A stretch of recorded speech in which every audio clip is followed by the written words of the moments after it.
ಮೋಸ ಅಂತ ಹೇಳಿದೆಯಲ್ಲ, ಇದು ಮೋಸ ನಮ್ಮಲ್ಲಿ ಅಲ್ವಾ? ಮೋಸ ಎಲ್ಲ ಇರೋದು ನಿಮ್ಮಲ್ಲಿ ಮೋಸ. ಬಲವಾಗಿ ನೀನು ಮೋಸ ಮಾಡಲಿಲ್ವ? ಹಾಗಿದ್ರೆ ನಾನೇನು ಮೋಸ ಮಾಡಲಿಲ್ಲ. ಸೂರ್ಯನಿಗೆ ಚಕ್ರ ಹಿಡಿದ ಕೃಷ್ಣ ಯಾರಿಗದ್ದು? ಕೃಷ್ಣ ಹಿಡಿದ ಎದ್ದ ಕುಂಡೆ ಸಿದ್ಧ ಆಗ್ಲಿಲ್ವಾ? ಯಾರಿಗೆ ಅವನು ಸುತ್ತ ಬರ್ತಾ ಇದ್ದೇನೆ, ನೀನು ಅದಕ್ಕೆ ಸುತ್ತ ಬರಲಿಲ್ವಾ? ಅವಾಗ ನೇತೃತ್ವ ಮಾಡಿ ಬಂದ. ನೇತೃತ್ವ ಕೊಡಿ ಬಂದದ್ದಕ್ಕೆ ನಿನ್ನ ಸಾವು ಕಾಣಬೇಕು ಅಂತ ಕೊಡುವುದು. ಅಷ್ಟೊತ್ತಿಗೆ ಕತ್ತಲೆಯ ಬೆಳಕಿನ ಆಟವನ್ನು ಆಡಿ ಮೋಸದಿಂದ ಬಂದದ್ದು. ಪ್ರಪಂಚಕ್ಕೆ ಕತ್ತಲಾಗ ಇವೆ ಅಂತ ಯೋಚನೆ ಮಾಡುದು.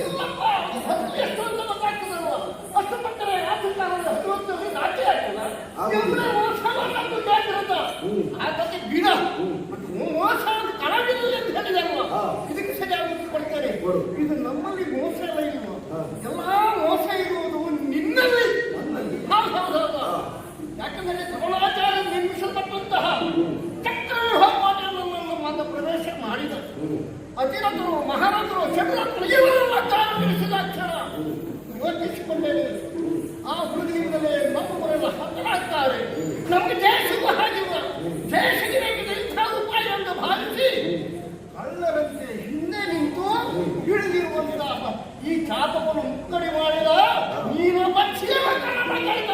ಯಾರು ಹೇಳಿದ್ದು ಜೀವಗಳು ಅಂತ?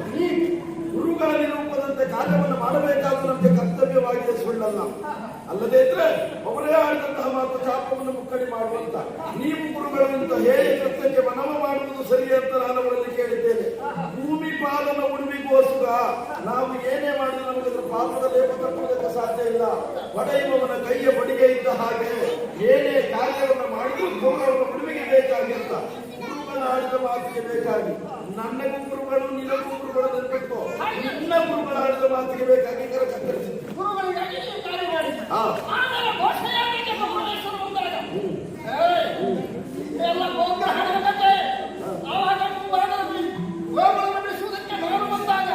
ನನ್ನನ್ನು ನೋಡಿ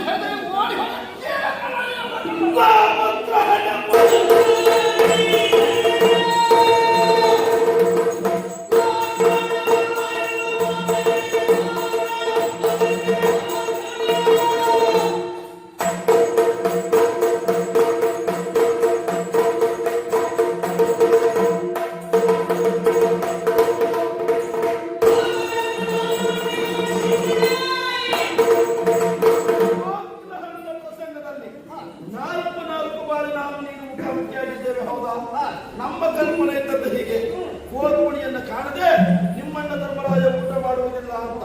ಅದಕ್ಕೆ ಬೇಕಾಗಿ ವಿರಾಟನ ಗೋಗಳನ್ನು ನಾವು ಅಡ್ಡಯಿಸಿದ್ದೇನು ಸತ್ಯ. ಆ ಕ್ಷಣಕ್ಕೆ ಏನು ಮಾಡೋಣ? ಸಂಮೋಹನ ಎನ್ನುವಂತ ಅಸ್ತ್ರವನ್ನ ಪ್ರಯೋಗಿಸಿ ನಾವೆಲ್ಲ ತಪ್ಪು ಹಾಗೆ ಮಾಡಿದವನಿಗೆ ಗೋಗ್ರಹಣದ ಪ್ರಕರಣವನ್ನು ಬಿಡು. ಇವತ್ತಿನ ನಕ್ಷತ್ರದಲ್ಲಿ ಕನ್ನಡವನ್ನು ಎದುರಿಸಬೇಕು ಅಂತಾದ್ರೆ ನೀನು ಗುರುಗಳಾದ ಭಾರ್ಗವರನ್ನ ಕರೆಸಬೇಕು. ಯಾಕೆ ಭಾರ್ಗವರೇ ಬೇಕೆ ಕೇಳು. ಅಂತಹ ಸಿದ್ಧತೆ, ಅಂತಹ ಯೋಗ್ಯತೆ ಕಾರಣವನ್ನುಂಟು. ನನ್ನಲ್ಲಿರುವಂತಹ ಹಾಲಕೃಷ್ಣ ಎನ್ನುವಂತಹ ಈ ಕನಸು ಗುರುಗಳಾದ ಭಾರ್ಗವರಿಂದ ನನಗೆ ದತ್ತವಾದದ್ದು.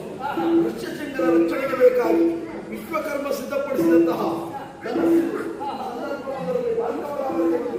ಅವರಿಂದ ನನಗೆ ದತ್ತವಾದಂತಹ ಕನಸು ನನ್ನನ್ನು ಸುರದಲ್ಲಿ ಗೆಲ್ಲಬೇಕು ಅಂತಾದ್ರೆ ಭಾರ್ಗವರನ್ನ ಕೆಲಸ.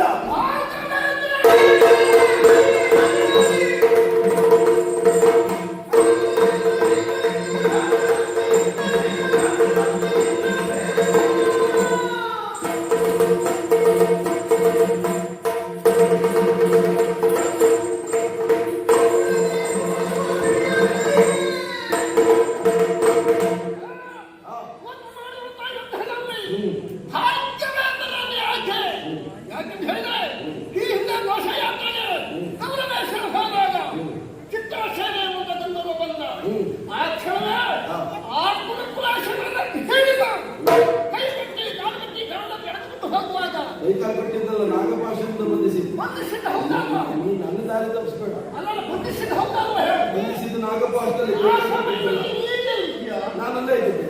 ಅಲ್ಲೇ ನಿನಗೆ ಸುತ್ತಾಗಿಲ್ವಾ? ಅಲ್ಲೇ ಇದ್ದೀನಿ ಎಷ್ಟು ತನಕ. ಯಾಕೆ ಬಿಸಿಲಿಲ್ಲ? ಅವನು ಬಂಧಿಸುವಲ್ಲಿವರೆಗೂ ಅಲ್ಲೇ ಇದ್ದೆ. ಅಲ್ಲ ಬಿಸಿಲು ಯಾಕೆ? ಆಮೇಲೆ ನಾನು ಹೋಗಿದ್ದೆ. ನಾನು ಬಿಸಿಲಿಲ್ಲ. ಅಲ್ಲ, ನೀನು ಬಿಡಿಸಬೇಕು ಅಂತ ಹೇಳಿದ್ದಲ್ಲ. ನಾಗಪಾಶೆಯಿಂದ ಅವನನ್ನು ಬಂಧಿಸಿದ ಕಾಲಕ್ಕೆ ಅದು ಚಾಕ್ಷುಷ ಬುದ್ಧಿ. ನಮಗದ್ರ ಬಗ್ಗೆ ಗೊತ್ತಿಲ್ಲ. ಅದರ ಬಗ್ಗೆ ಸರಿಯಾಗಿ ಗೊತ್ತಿದ್ದದ್ದು ಯಾರಿಗೆ ಕೇಳಿದ್ರೆ ಭೀಷ್ಮಾಚಾರ್ಯರು. ಅವತ್ತು ರಥ ಹತ್ತಿ ಓಡಿ ಹೋದದಲ್ಲ, ರಥ ಹತ್ತಿ ಭೀಷ್ಮಾಚಾರ್ಯರನ್ನ ಕರ್ಕೊಂಡು ಬರುವುದಕ್ಕೆ ಬೇಕಾಗಿ ಹೋದದ್ದು.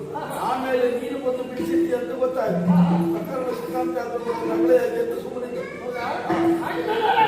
ಇವತ್ತಿನ ಯುದ್ಧದಲ್ಲಿ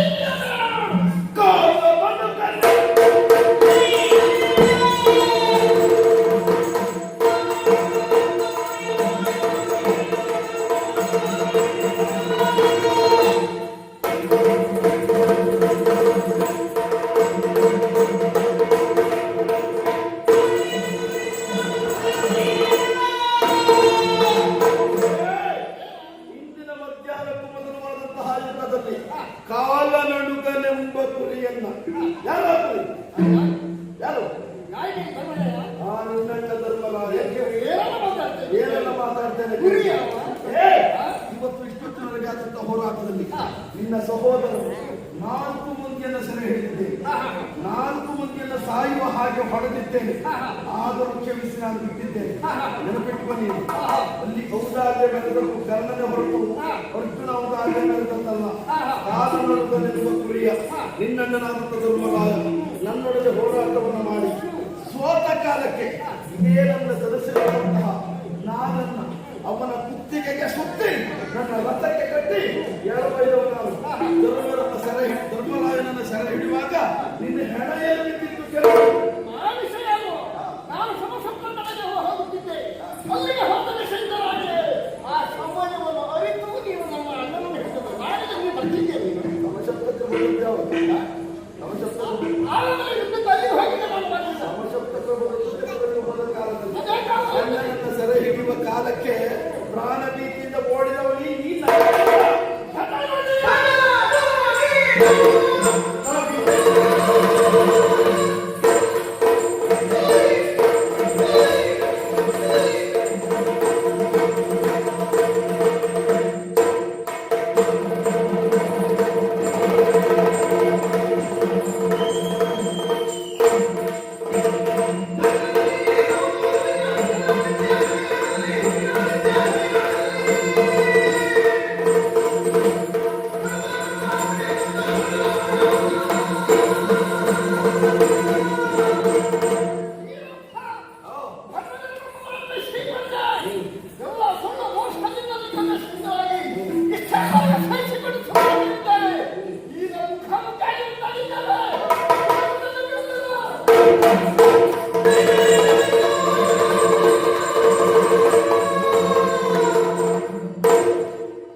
ನಾನು ಮಾಡಿ ತೋರಿಸಿದ ಕಾಲಕ್ಕೆ ಈ ಮಾತು ನಿಷ್ಪತ್ತಿಯಾಗಿ ಹೇಳಿಲ್ಲ ಗೊತ್ತಾ?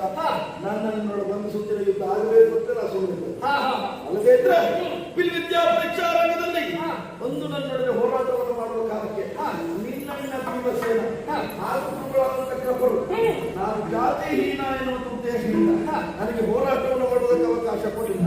ಇವತ್ತು ನಿನಗೆ ನನ್ನಲ್ಲಿ ಹೋರಾಟವನ್ನು ಮಾಡುವುದಕ್ಕೆ ಆ ನನ್ನ ಜಾತಿಯಲ್ಲಿ ಯಾಕೆ ಬರಲಿಲ್ಲ?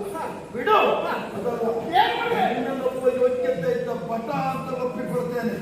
ನಿನ್ನ ಯೋಗ್ಯತೆ ನನ್ನ ಮುಂದೆ ಮತ್ತೆ ಬೆರೆಸಬೇಕು ಅಂತಾದ್ರೆ ನನ್ನ ಈ ಕ್ಷಣಕ್ಕೆ ನಿನ್ನ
ಪ್ರಾಣವನ್ನು ಉಳಿಸಿಕೊಳ್ಳಲಿಕ್ಕೆ ಬೇಕಾಗಿ ಓಡಾಡ್ತಾ ಇದ್ದಾರೆ. ಚಂಡಮಾರುತದ ಹೊಡೆತಕ್ಕೆ ಸಿಲುಕಿರುವಂತಹ ಮೋಡಗಳು ಕಂಡ ಕಡೆಗೆ ಹೇಗೆ ಚಲಿಸುತ್ತವೆಯೋ ಅದೇ ರೀತಿ ಭಾರತದ ಗಾತಕ್ಕೆ ನಮ್ಮವರಲ್ಲ ಈಗಾಗಲೇ ಭಯಭೀತರಾಗಿ ಮುಂದೆ ನಮ್ಮ ಗತಿಯನ್ನು ಅಂತ ಮಾಡ್ತಾ ಇದ್ದಾರೆ. ಯಾರು ಹೆದರಬೇಕಾದಂತ ಅಗತ್ಯ ಇಲ್ಲ. ನಿಮಗೆ ಭರವಸೆಯನ್ನ ನಾನು ಕೊಡುವುದಕ್ಕಿದ್ದೇನೆ. ಅದೇ ಕ್ಷಣಕ್ಕೆ ಏನೋ ವಿಚಲಿತನಾದದ್ದು ಹೌದು, ಹಾಗಂತ ಈ ಕ್ಷಣಕ್ಕೆ ಸೋಲನ್ನು ಒಪ್ಪಿಕೊಳ್ಳುವುದಕ್ಕೆ ಸಾಧ್ಯ ಇಲ್ಲ. ನಿಮ್ಮ ಮನಸ್ಸಿನಲ್ಲಿ ಭರವಸೆಯನ್ನು ಮೂಡಿಸಬೇಕು ಅಂತಾದ್ರೆ ಬರೇ ಮಾತಿನ ಮುಖೇನ ಮಾಡಿ ಅಲ್ಲ, ಕೃತಿಯ ಮುಖೇನ ಮಾಡಿ ದಾನವಾದ ಮುಂದೆ ರಥವನ್ನು ನಿಲ್ಲಿಸಬೇಕು ಅಂತ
ಪರಾಕ್ರಮವನ್ನು ಮೆಚ್ಚದೆ ಹೋದ್ರೆ ಭಗವಂತನಾದಂತ ಕೃಷ್ಣನಿಗೆ ಇದು ಅಪಮಾನ ಅಂತ ಮಾಡುತ್ತೇನೆ. ಅಲ್ಲದೆ ಹೋದ್ರೆ ಭಾರತದ ಕ್ಷಣವನ್ನಾಗಿ ಪರಾಕ್ರಮವನ್ನೇ ಮಾಧ್ಯಮವನ್ನಾಗಿ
ಕೊಡ್ತಾ ಇದೆಯಲ್ವಾ ಅನ್ನೋದಲ್ಲ, ನೋಡಿದ್ದಷ್ಟೇ.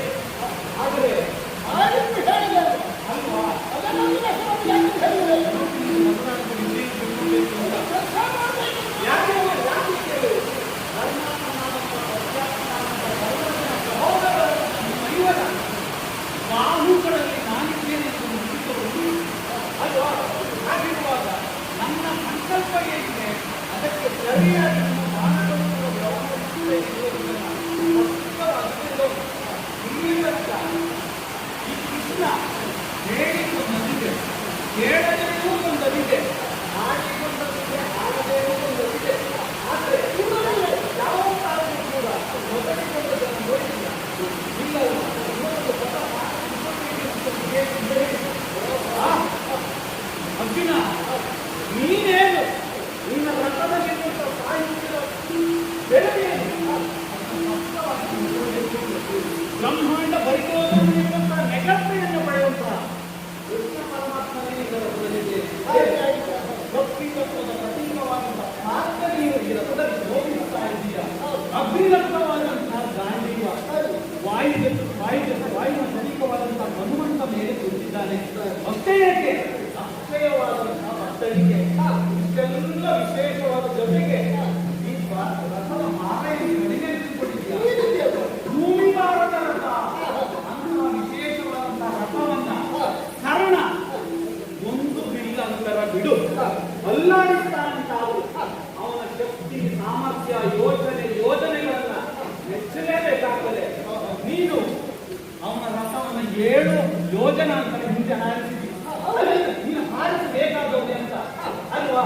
ಆದರೆ ಉಪಯೋಗವಂತದ್ದು ಯಾಕೆ ಗೊತ್ತಾ, ನಮ್ಮ ರಥವನ್ನ ಅಲ್ಲಾಡಿಸಿದ್ರಲ್ಲ ಆ ವಿಷಯದಲ್ಲಿ ಅವನನ್ನು ಹೊಗಳಿದ್ದು ಅಂತ. ಮತ್ತೆ ದೊಡ್ಡ ವಿಶೇಷ ಇಲ್ಲ. ನಾನು ಹೇಳಿದ್ದನ್ನು ಸ್ವಲ್ಪ ಅರ್ಥ ಮಾಡ್ಕೊಳ್ಬೇಕು.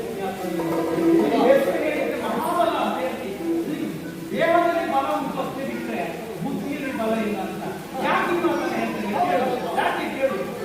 ಕೌರವ ಹಾಕಿದ ಅಗಳಿಂದ ರಣ ಮುಗಿಯಿತು ಅಂತ ಆದ್ರೆ ಅವನಿಗೆ ಸಾಹಿತ್ಯ ಬೇರೆ ರಾಯತೆ ಕೊಡ್ಬೇಕು ಅಲ್ವಾ.